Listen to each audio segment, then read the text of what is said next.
За өдөржингөө сайхан гулгаж амар ядарлаа. Тэгээд зарим нэг нь ядраад унтаад амархаар өгсөн. Одоо нийтдээ тавуулаа бассейнд орохоор явлаа. Тинхээтэй бяртаа ядардгүй хүмүүс үтэн гэсэн үг.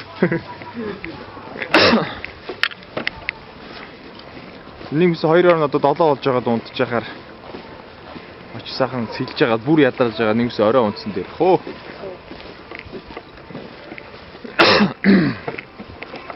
За миний энэ заваа ханаад чи 3 сарынхоо тэмдэглэхэд комик орхон байна. Бассейн одоо яг тэнд харагдаж байна. Бассейнд очиж сайхан орж байжгаад